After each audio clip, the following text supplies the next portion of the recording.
Hello Palia friends, in this video we are going to talk about the different kind of jobs, or let's say skills that you can make money with, and I will go through all of them and tell you how to make money with them, except for furniture since you can't make money with furniture.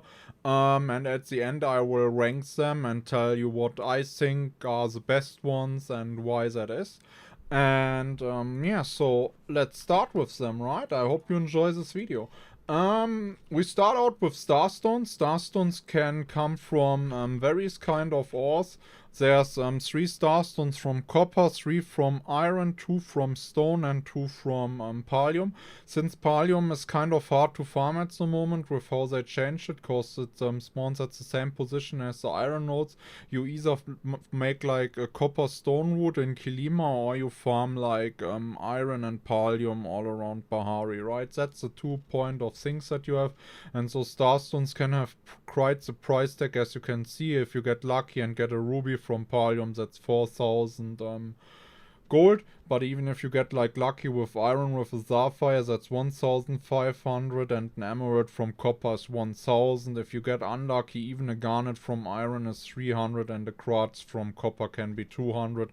So if you have like enough luck, even with the cheaper ones, your gold income increases quite nicely. So I consider them a pretty valuable source of income, and they made mining much more attractive than it was before they added those Starstones. As for chopping trees, I mostly only see people chopping trees to get that flow infused wood, which is mostly used like in furniture crafting and some other recipes. Other than that, I think that cutting like wood misses some kind of aspect, like the mining has the Starstones. Maybe they add like fossils to it later, or some kind of other things that you can find while cutting trees. But as of the moment right now, I don't think it's like a good source of income. So what can you do to level foraging instead? Maybe go like oyster hunting. Like you can gather on the beach side in Bahari unopened oyster. You can just pick them up. Unopened oysters can have pearls in them, and green pearls, and even oyster meat. Oyster meat could be used in cooking. You also find like shells there, corals, and dragon's beard peat. So you run all over the place, pick up everything that you can, like till your inventory is full. Pack like everything that you don't need inside your bin, your shipping bin, or sell it like a store. And you of course open up all those oysters, cause those oysters only have like a gold value of 6, but if you get like a pearl out of it, it's 100. A green pearl is close to 300. So oyster meat, like I said, can be cooked as well. So that's like a way to level foraging, and like you can farm flow infused wood, but that isn't for money, that's just like for furniture making, like I said earlier. The next thing on the list is probably fishing then. For fishing, to make the most money, you need glowworms. You can produce glowworms in the so-called glowworm farms that you can later craft after you bought a recipe at a certain fishing level from Einar. And I personally just feed them mountain morels. You can either farm those or buy them at Ziki's General Store, and that's how I sustain like my glowworms. And as you can see, like one glowworm is like 25 gold, but if you fish up like even a grey fish with glowworms, it's 127 gold, like the scarlet koi here. Or this mottled goby is also 127 gold. The green ones can be like 180, 170. Blue ones can go up to 300. And the epic ones you might want to keep to like have them standing in your house somewhere, or even the ones you like. But it's like a very valuable source of income if you go glowworm fishing. And of course another thing is you need bubbles, right?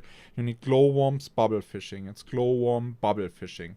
Don't forget glowworm bubble fishing, cause of course start ones have like more value than normal ones, right? And a nice bonus is that you can get like the makeshift chests out of that fishing. As for hunting, we need to go like to the right side again. Or let's start with cooking. You can get meat out of it. I personally keep the start meat I get out of it for cooking, but I sell all the non-start meat, and you get many other different kinds of things out of it. Like tails, you get mains out of them, endless, depending on the kind of creature. You can get like 4 out of them, and even those hides. And those items adds up. The more you hunt, the more creatures you hunt, the more this adds up in your inventory. And if you have like 100 something hides, you can see that's 1600 gold. If you have like 100 and something furs, that's 1800 gold. So this all depends on how much you hunt, and they will add up like in the gold price, since it's many different kinds of stuff that the huntable creatures drop. Just be careful to like not sell the start ones. I personally keep them. We never know when furniture might come out or a quest where you need those. So just be sure to keep them, cause the start ones are quite rare, and they even have some achievements for the magical creatures behind them. So I personally have like a stock of 25 of every like normal one right here, as you can see, and I sell everything above that at the start. Of course you can sell like every normal one, but just keep the star ones till you have like a good economy running. But that's like about hunting. The next thing we have on our list is bug catching. We go towards this. For bug catching you need that buzzy jar and much knowledge. The buzzy jar tracks you rare bugs, and rare bugs have a good price tag on them, like this one 150. You can find legendary ones that are worth like over 300, and there's many like different kinds of rare bugs that you can spot with it. And also, while hunting bugs with buzzy jars, those rare and epic bugs drop silk threads, which can be used in various recipes and can also be made to silk. As you can see, I have much silk stocked up in my inventory for future uses, so that's something that you'll get out of it as well, and can be quite a nice effect of like hunting around bugs with a buzzy jar. But you need to run around a lot, like it shows you the bugs on the match. So what I do when I want to make money with that or make my buzzy jar rounds, I start at one side of Bahari, like let's say Tamala side or Hodari side, and then I go to the other one where I wasn't, right? So it doesn't matter on which side you start, what you just prefer, then you go towards the other side, and when you are done with that and your buzzy jar still has a timer, you can go out of the map or come in. Like that works very well on the Hodari side at the end, which might be like an advantage for starting out at the Tamala side, or you go like to a blackboard and port to Kilima and back to Bahari to try getting a new server, right? Or you log out and log in. That's also a way to get a fresh server. So that's some things you can like consider when you go out bug hunting. Then we have cooking. On official Discord there's always like cooking parties in the looking for group channels, and most of those cooking parties that want to make money make pies and cakes. So I think most stuff that I see is apple pies right now, celebration cakes, and crab pot pies, and foods there's like money making ones, focus ones, and stuff that no one really makes anymore, to be honest, or just in rare cases. And these ones that I just told you, like apple pie, celebration pie, and crab pot pie, are money making parties that you need to look out for. Just join the official Palia Discord, go to that looking for group channel, check out if there's something, and try to gather the ingredients. Like that's a way to make money with gathering as well. You gather the ingredients that you use like for cooking later on, right? So sweet leaves are kind of used like in many kinds of those pies, so that's something you could try gathering in advance. And you can just check out the recipes of the stuff that I just said, and check out if there's something for you in there. And the last thing that we can talk about is like the gardening. In gardening there's two categories of crops. One category is the thing that you use as like cedars, and one is for gems and jars, and the third one would be, but that's just especially if you are interested in that, for cooking. I mean, some of them used are like in cooking, right? You need like wheat to make a cake and stuff like that. And the apple pie has of course apples on it. The celebration cake uses blueberries and stuff like that as well. So that's something to look out for. But in general, if you want to make income with garden and also passive income with your garden, it's all about which do you put into seeders and which do you put into these preserved jar makers and make pickled vegetables or jams out of them. So seeds is cotton, potatoes, rice, and wheat. Those are the 4 you seed, and everything else is put into pickled vegetables or jams.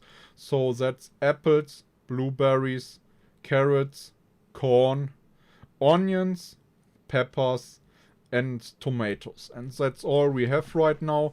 In my case, I have like a big potato farm running right here. Those are my seeders that work on potatoes all the time, so that's my sort of income. Other people might have jammers standing around there cause they have like another setup for their fields. And if you are like interested to see like more field setups or possible ways to like make money with your field, then I recommend to you my garden video that will be coming out shortly, or I will add that into the description when I uploaded it. And that's something where I'll go like a little bit deeper into this kind of topic. And yeah, like I said, you can't make money with furniture. Furniture is not sellable, so that's not something that we don't need to consider in this kind of video, right? And yeah, and let's go to rating, right?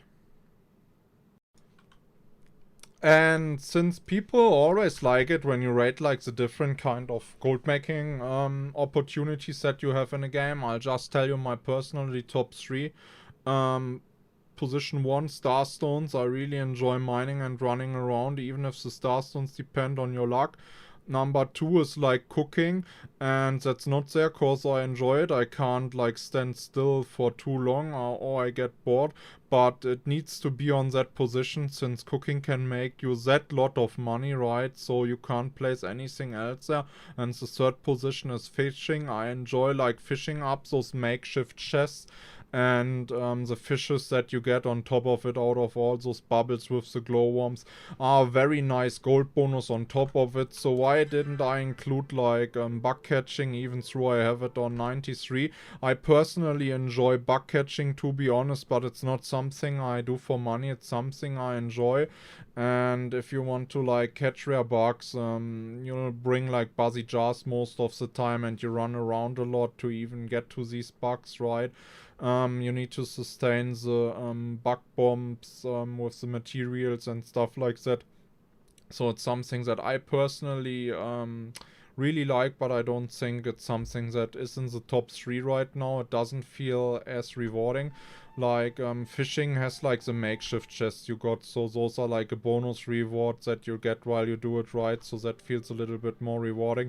In terms of foraging I only do for like floorwood to craft furniture for myself, or like pick up certain kinds of stuff that I need for cooking or other stuff, right? That's what I use foraging for. It feels like foraging is missing some kind of thing, like the mining got starstones recently. Maybe foraging will get like fossils that you can get from trees at one point, or maybe some other stuff, I don't know, but it doesn't feel like the money making job for me. And the hunting thing kind of gets me down if I do it too long, cause you need to aim like at all the different kind creatures, then you run after them and after them and after them. You search for new spawns and that just repeats, and I'm kind of getting bored of it so fast that I just simply can't do it. So that's why those 3 down here aren't in my top 3. And of course then there's the thing you are now asking, why didn't I include garden? Cause gardening, to be honest, is something everyone does passively, right? Like you all have like your field, you can visit it once like an hour, that's all you need to do to take care of it.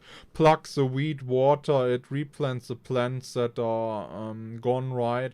And just keep up the work and you will get like passive income all of the time from that field. That's something everyone does, so it's not like an active thing that you do. I only try to like list like the active jobs and skills that you can earn money with in my ranking. And this one is like a whole passive thing that you have on your plot, which doesn't need that much time and work.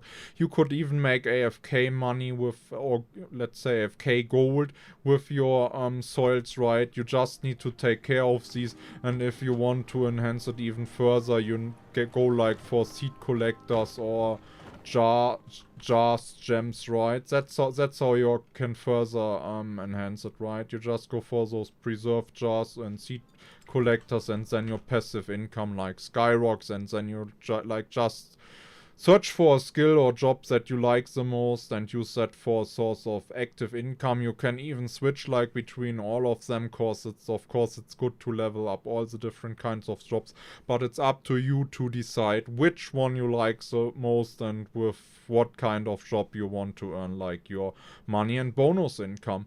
So at this point, I hope that you've enjoyed the video. If you want to see more videos, be sure to subscribe to my channel, and I wish you a nice day. And also, since it's close, like a nice Christmas. So yeah, see you around. Bye bye.